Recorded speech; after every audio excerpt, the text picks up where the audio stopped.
Masih bersama saya Budiman Tantojo di Satu Meja The Forum. Saya kembali ke Zainal Arifin Mohtar.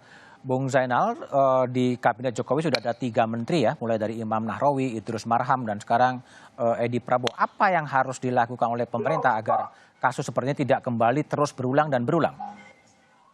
Iya, saya pikir memang standar dari proses rekrutmen dari Pak Jokowi sendiri memang harus kembali dikalibrasi ya.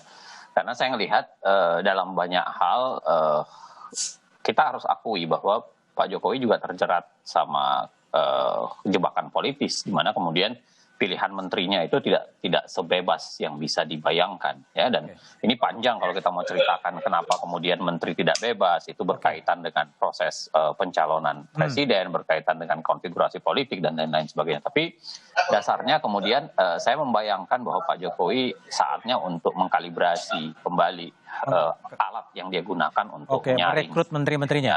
Merekrut menteri-menterinya satu. Yang kedua, menurut saya alat untuk melakukan level pencegahan atau semacam early warning systemnya harus dinyalakan. Saya misalnya dalam kasus KKP ini early warning systemnya kan sudah disembuskan berkali-kali. Media ya? Ya, udah menyebutkan, lalu kemudian kritikan publik, Bu Susi sendiri berbicara sangat banyak.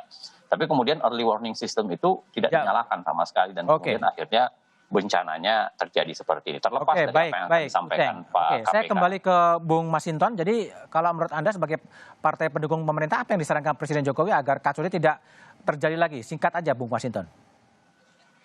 Ya tentu apapun itu ya, ini kan tidak semua bisa day to day-nya itu bisa dimonitor oleh Presiden.